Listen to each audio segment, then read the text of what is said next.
Maayong hapon, Negros. Ini ang Digicast Negros 10. Ang nagapangunang nga napulo ka mga balita sa isla sa Negros ang amo ni gadunong sa inyo. Update ninyo kami via Facebook, YouTube, kag sa KCAT Channel 11. Kag sumubatian niyo kami live sa FM station nga 91.1 FMR Bacolod. Kagyan ng top 10 nga mga balita sa Negros subong nga adlaw. May kagagin painom sa mahiko nga tubig desidido mapasaka sa reklamo sa mga nangsasko sa iya. 15 ka mga stall sa Monocan Country sa Bacolod nga wala makabayad sa utang, ginsiradaan kay nasang aga. Governor Digamo ginproklama bilang matuntuod nga nagdaog bilang gobernador sa Negros Oriental. Mabunok nga ulan nagtugal sa pagbaha sa pila ka mga dalanon sa Bacolod. Kag sa good vibes, 20,000 nagsaksi sa pagbukas sa Mascara Festival 2022. Inatanan sa Digicast Negros 10. Sa number 10,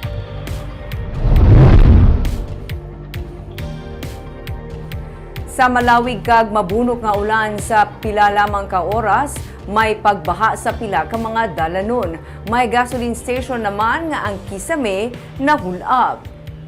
Kainas ang aga tuman kainit sa panahon o galing sang udto halos ma zero visibility na sa mga dalanon sa Bacolod sa wala untat kag mabunok nga pag-ulan. Sa Banga Cori sa Barangay Takuling may pagdalom na sang tubig sa dalan. Amuman sa may crossing sang Circumferential Road kag Burgos Street.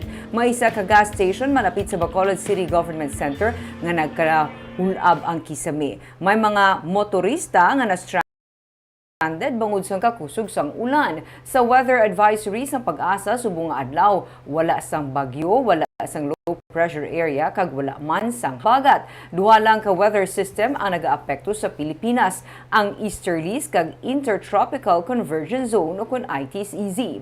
Ang easterlies ang nagaapekto sa Visayas kag Luzon, ang ITCZ naman ang nagaapekto sa Mindanao. Manami ang panahon sa Visayas kag Mindanao pero sa hapon may posibleng thunderstorms.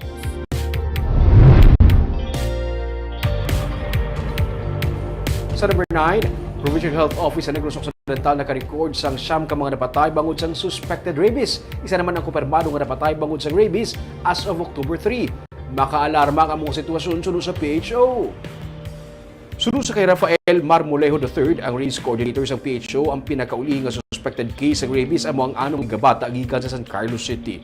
Tuma na pagsaka sang human rabies death sang 2021, apat ang human rabies death nga na-record. Sunod sa kay Marmolejo, uli nga nagdangop sa doktor o kon sa mga animal bite center ang mga natungdan. Nakitaan na sila sa simptoma kasubong sang hydrophobia o kon fear of water kag aerophobia o kon fear of fresh air. Gani ulihi na ang tanan. Abiso ni Marmolejo nga sa tiun nga makagat sang ido o kon anuman nga sapat, dapat gilayon nga hugasan ini sang running water kag habunan kag magpadulong sa animal bite center kung magbisita sa doktor. Patag ni Marmolejo, ang confirmatory test lamang gikan sa Research Institute for Tropical Medicine ang makakumpensang rabies case. Ginakabig naman nga suspected rabies case kung ang natungdan ang nakadtan gid man sang ido kung sang sapat kag ang persona nakitaan sa simptoma ayan hydrophobia o kon aerophobia. Samtang sunod sa kay Marmolejo, kung may pagsaka gid man sa kaso sang rabies, isa sa ginalantaw amo ang manubo nga bakuna sa mga ido nga mahimo epekto man sa pandemic. Gina-recommend ang pag-convene karon sang Rabies Council. Once makagtan ka, please mo gina first aid, hugasan na yung pilas, no. Kasulod sang pulo hasta 15 minutos using running water kag habon. Then after that, habitaday lang gamiton tan, no. Do not use cream or anything. Hindi pag-ipisgaon ang pilas, hindi pagbutangan ahos. Okay, mostly may ahos gud ya. Tandok. Oo. Kag sa pulo ni bala, most of them, no, daw 8 of them nagpatandok gud ya. For some diarrhea. And man ta kahambal sinaman because per sa aton nga sila manakla nga case, kabalo gid siya na pwede siya magkarabis tungod nakagtan siya. Ginambalan sa sang wife yang magkadto sa animal bite center, but still the patient refused. So muna bala, no, kasubo, no, nga wala man siya namati sa sawa ya. Then once sang nag-appear na ang signs, ang simptomas ng rabies, amo to nga time nagkadto siya, it's too late nakatanda.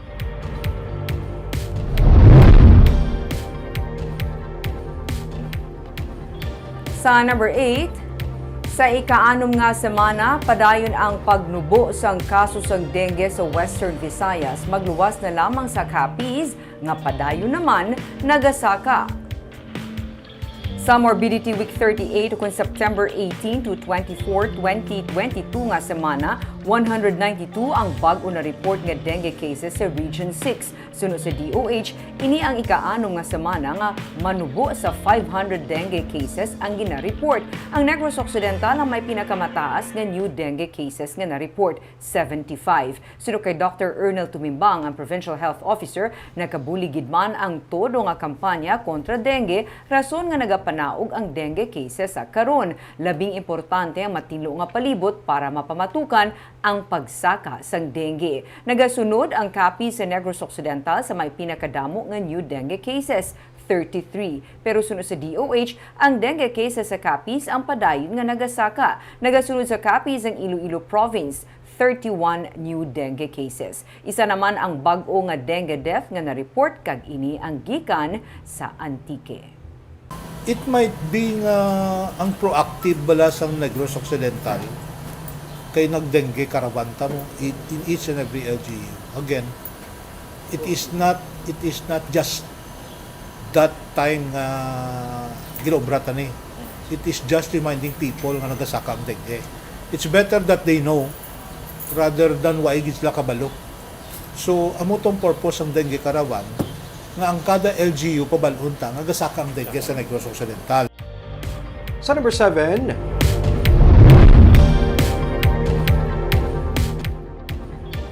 duha ka mga empleyado sa tobacco company ang ginhold up sa barangay Pahanukoy sa Bacolod City. Ginhold up kag ginkawatan sang Sabado ang salesman sang panel driver sang isa ka cigarette company sa NHA Village, barangay Pahanukoy sa Bacolod City. Sa investigasyon sa PNP, nagapanukot lang sa lugar ang mga biktima sang gilayon sila nga ginpalapitan sang duha ka mga sospek sakay sa motorsiklo kag nagdeklarar sang hold up. Nakuha sang sospek ang 30,000 pesos nga cash, pati na ang yabi sang backdoor lock sang panel van. Sunod sa kay Major Jory Puerto, hepe sa Police Station 8, ang mga sospek amuman ang mga taga-syudad sang bago kag notorious nga mga hold-upper. Padayon pang ila nga investigasyon sa amo nga kaso.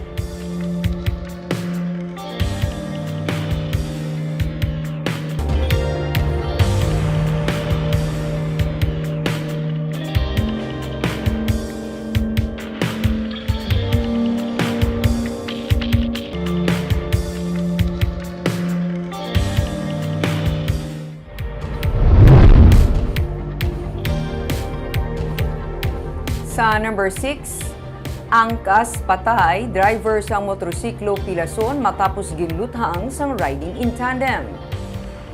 Patay ang 45 anyos nga si Elmer Cueva, samtang pilason ang iya siniupod nga nagadala sa motor nga si Gerald Bulanon matapos sila nga gintiro. Ang duha ka biktima ang gikan sa Escalante City nga nagapang-repair sang TV kag padulong sa ilang kliyente sa Calatrava sang sila ang ginsundan sang duha ka persona sakay sa motor. Sunod sa PNP, posible hindi man taga Calatrava ang mga suspect. Natabuan lang nga didto nila natiruhan ang mga biktima. Natumba ang mga ini kag nagpalagyo apang sila ang ginlagas pa sa mga suspect kag liwat nga ginluthang. Patay sa pagpaniro si Cueva samtang si Bulanon ang may igo lang sang bala sa iya sinikamot. Padayon pang investigasyon sang PNP sa pagpaniro bangod mismo ang nakasalbar nga biktima ang wala man makahibalo kung ano ang rason sa pagluthang sa ila suno sa pulis.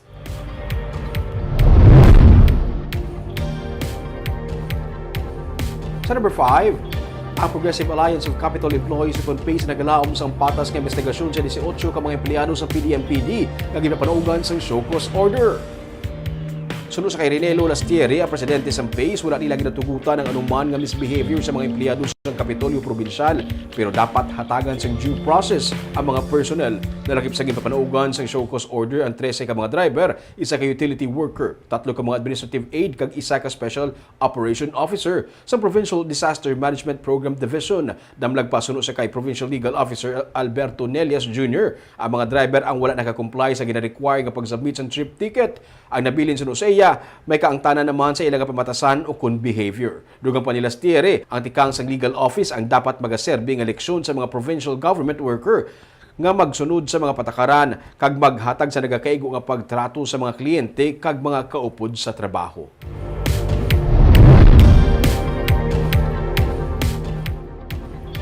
Sa number 4, 61 ka water refilling station ang ginserbihan sang notice of violation kag temporary closure.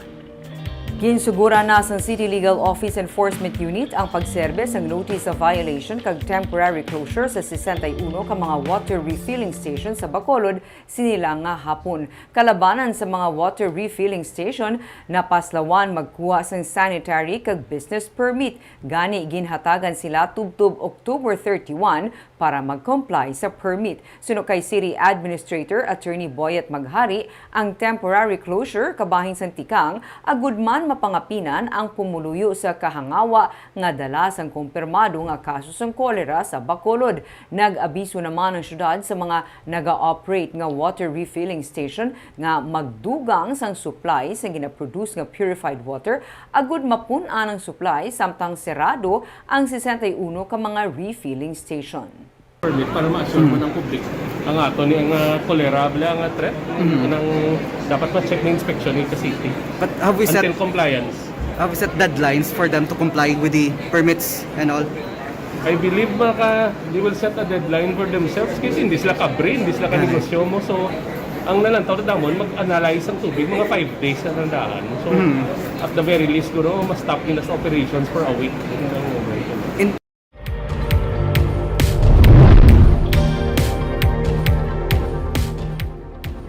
Sa number 3, Governor Ruel Digamo ginproklamar na bilang matultuod ginagdaog sa pagkagobernador sa Negros Oriental sa May 2022 elections.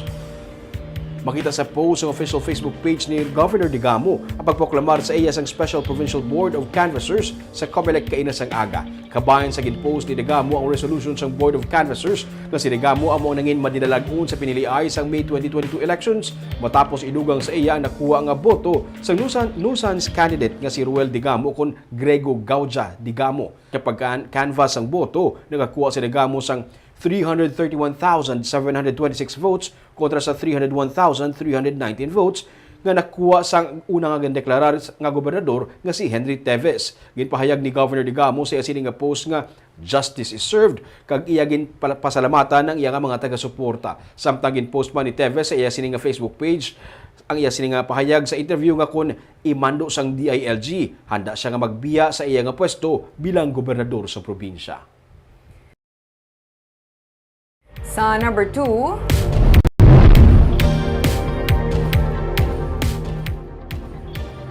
magapasaka sang reklamo ang katapos ang LGBTQ+ batok sa menor de edad nga naghatag sa iya sang tubig halin sa turuban sa isa ka bike race.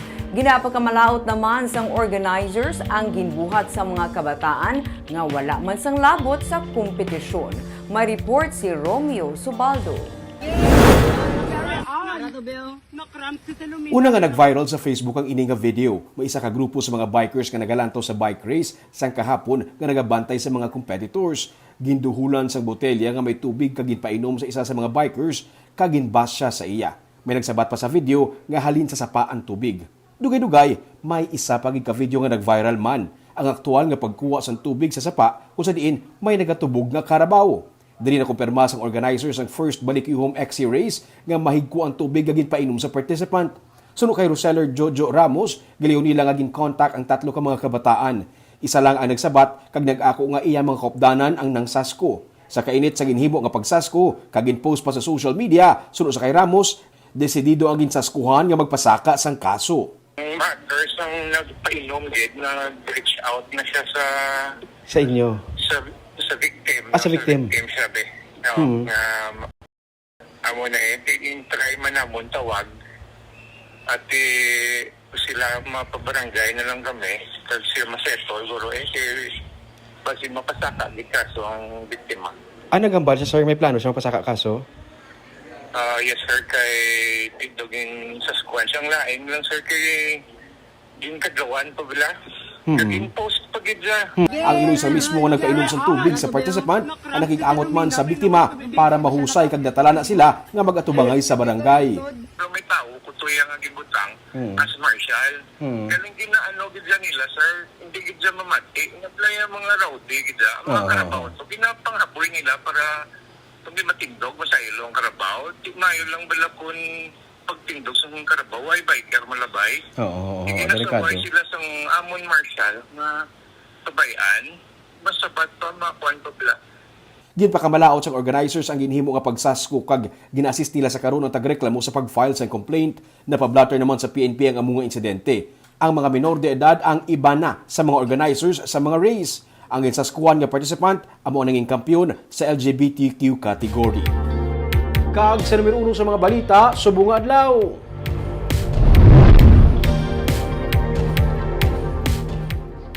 Kinsay ka mga stall sa Manukan Country ang ipasaradaan bangod wala makabayad sa utang. Nangintensyonado ang sitwasyon dito, kainasang aga. May report si Nico Delfin.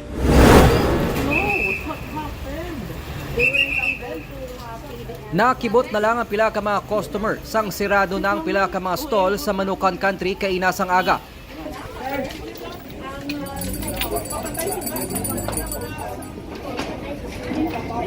Kinse tanan ang ginpasiradaan sang City Legal Enforcement Unit matapos wala makabayad sa ilang nga utang sa syudad ang mga tag-iya sa gintalana nga deadline. Si Bernadette Posadas, 19 na katuig nga nagabaligya sa Manukan, kag wala siya maguna-una nga mapasirada ning iya kalanaan. Sa 600,000 pesos niya nga utang, 30,000 ang iya nabayad. Ay lang kumayo ni ang negosyo di kay. Damo na nga daan ko pitin siya. Wala pa man kalabot siya nga stall ang enforcement team, naghingagaw na si Posadas kadto sa Bacolod City Government Center para magbayad. Pila sa iya mga kaupdanan nga mga stall owners, wala naman na pungga ng kaakig, samtang ginasiradaan kay ginabutangan sang higot ang atubangan sa ilang baligyaan agod hindi na makasulod pa ang ilang mga customer. Mga pangayaw ka mo di. Ano ba sa mga boto? Ang boto sa naman na wala punas, wala patawad. Sa bugid sinong bala madula sa pangabuyan nga gagolpyada lang pinadicade na mo maayo lang kami para makabalik lang basta lang na sige. Suno kay Ray Dimisana, team leader sa enforcement unit, nahatag na sang syudad ang tanan niya konsiderasyon para makaduwa naman gani ka beses nga na-condone ang penalty sa ilang nga utang. Ano gayno nga konsiderasyon niya? Konsiderasyon niya, that's why gani nagdako na siya ang amount tungod sa konsiderasyon. Hindi lang sang subong. Hindi lang sang subong. Nabalaan naman na nila nga ang konsiderasyon is not only kasining administration. Ginhatag na niya prior pa. May 3 nang nakabayad sa ilang nga utang sa syudad, kag hiluway nga nakapadayon sa pagnegosyo. Nalakip diring pamilya Lim sang Nene Lim, Lions Park ang ginapanagihan ni Geraldine Tan kag Nicoles sang pamilya Tabakog. Sir, fully paid sir? Yes, wala utang. Sige. Asa ba pa pandemic? Para wala mo na Wala susulihi. Magbago man ang administrasyon kung daan mo man gyapon. Nagpadayon man sa pag-operate ang Aidas Manukan, Veles, Nenas Betuan kag Umbaw nga wala naman sang utang sa syudad. Masobra pa sa 7 million pesos ang kabilugan nga utang sa mga vendors sa Manukan Country. Nico Delfin para sa DGCast Negros.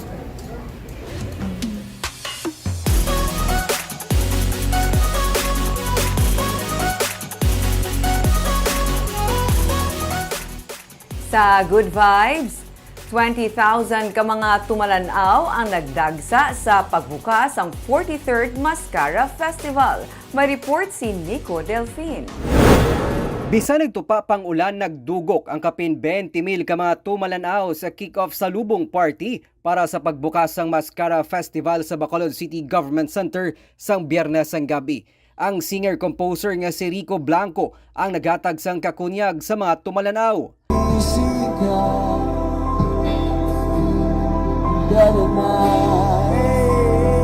Ginsundan ini sang countdown kag magarbo nga fireworks display.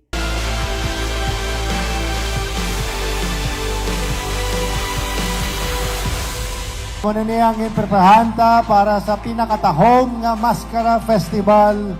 I hope tanang kamo ga-enjoy. May 3 gid nga semana nga mga exciting programs ang aton masugata para sini nga festival. So enjoy!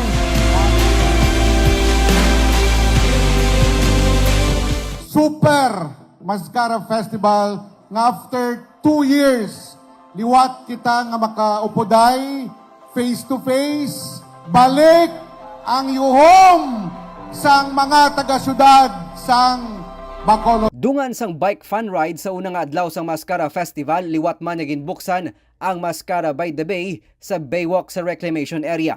Balik You Home. This was conceptualized to encourage our people here para biskan ano ang aton pangabudlay nga naabdan sa aton COVID-19. We still have the energy to enjoy. May mga pahampang man kasubong sang football kag billiard sa mall, kundi kabayan sa mga humalampang ang World Billiard Champion nga si Efren Bata Reyes.